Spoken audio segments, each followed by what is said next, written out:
Middle east में जारी तनाव ने भारत के चावल निर्यात को तो प्रभावित किया ही है। अब इसकी चपेट में भारत का गेहूं निर्यात भी आता हुआ दिख रहा है। बड़ी मुश्किल से गेहूं निर्यात को लेकर अच्छी खबर सरकार के हवाले से सामने आई थी, लेकिन अब उस पर भी खाड़ी मुल्कों में मची हलचल पानी फेरती हुई नजर आ रही है। तो आपको बता दें कि भारत में गेहूं की नई फसल की आवक मंडियों में होने वाली है। सरकार द्वारा हाल ही में गेहूं निर्यात को मंजूरी मिली थी, लेकिन मिडिल ईस्ट में जारी तनाव ने भारतीय गेहूं के निर्यात पर आशंका के बादल ला दिए हैं। सबसे पहले इस बार भारत में गेहूं उत्पादन की बात करें तो अनुमान लगाया गया है कि इस बार देश में 120 मिलियन टन गेहूं का उत्पादन हो सकता है। गेहूं निर्यात की मंजूरी मिलने के बाद इसकी घरेलू कीमतों में तेजी देखी गई थी। साथ ही वैश्विक बाजार में पहुंच के रास्ते भी साफ हुए थे, पर मिडिल ईस्ट में जारी तनाव अब इन उम्मीदों पर पानी फेरता हुआ दिखाई दे रहा है। अब ऐसा क्यों हो सकता है, ये भी जान लीजिए। दरअसल मिडिल ईस्ट में जारी तनाव ने शिपिंग कॉस्ट को बढ़ा दिया है। माल ढुलाई का किराया बढ़ने से गेहूं निर्यात पर असर बढ़ रहा है।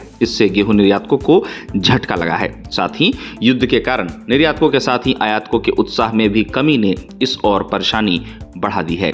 निर्यातकों का कहना है कि अगर खाड़ी देशों में तनाव ना होता तो ये लाभ कमाने का अच्छा मौका था। भारतीय निर्यातकों के मुताबिक दुनिया में गेहूं की कीमतों में हाल ही के महीनों में तेजी देखने को मिली, और अगर ये युद्ध ना होता तो ये भारतीय किसानों के साथ ही निर्यातकों के लिए भी अच्छा पैसा कमाने का मौका था। लेकिन सप्लाई चेन में बाधा ने इस आशा पर पानी फेरने का काम फिलहाल किया है। पहले गेहूं के निर्यात पर सरकार द्वारा पाबंदी और अब खाड़ी देशों में तनाव ने भारतीय गेहूं के निर्यात में फिर एक बार बाधा लाने का काम किया है। किसानों का कहना है कि पहले पाबंदी थी और अब तनाव से माल ढुलाई की परेशानी, हम करें तो क्या करें। अब जहां तक गेहूं की बात है तो यह देखा गया है कि दुनिया के कई देशों में युद्ध और मौसम की मार ने गेहूं की कीमतों में इजाफा करने का काम किया है। गेहूं की कीमतें वैश्विक स्तर पर हाई हैं और भारत में गेहूं का उत्पादन भी अच्छा होने का अनुमान है, पर अब नई समस्या द्वारा रास्ता रोका जा रहा है। आपको बता दें कि खाद्य और कृषि संगठन यानी FAO की 6 मार्च की जारी रिपोर्ट में बताया गया है कि यूरोप और अमेरिका के कुछ हिस्से में पाला पड़ने और कड़ाके की ठंड के कारण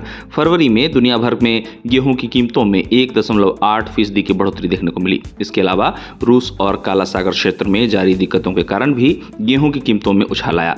FAO ने फरवरी में जो अनाज मूल्य सूचकांक जारी किया वो जनवरी के मुकाबले 1.1% ज्यादा था, लेकिन ये पिछले साल की इसी अवधि के मुकाबले 3.5% कम दर्ज किया गया। अब जैसा कि खाड़ी देशों में तनाव से उथल पुथल मची हुई है, तो भारतीय गेहूं निर्यातक अपने पड़ोसी देशों में गेहूं निर्यात के विकल्प देख रहे हैं। मिडिल ईस्ट में हालिया स्थिति के बीच roller flour millers federation of India के अध्यक्ष नवनीत चितलांगिया का कहना है कि खाड़ी देशों के हालात के कारण इस सीजन में व्यापारी बेहद सावधानी बरतेंगे। चितलांगिया के अनुसार इस साल गेहूं व्यापार सुस्त रह सकता है। उनका कहना है कि पिछले सीजन में कई लोगों ने न्यूनतम समर्थन मूल्य के करीब गेहूं खरीदा था, लेकिन माल रखने की लागत भी नहीं निकल पाई और उन्हें भारी नुकसान हुआ। चितलांगिया कहते हैं कि इसी कारण से इस बार व्यापारी भारी स्टॉक जमा करने से बचेंगे। मिडिल ईस्ट की स्थिति और भारत के गेहूं निर्यात को लेकर roller flour millers federation of India के अध्यक्ष ने कहा कि माल ढुलाई का किराया महंगा होने के कारण भारतीय निर्यातक अब बांग्लादेश, नेपाल और श्रीलंका जैसे पड़ोसी मुल्कों में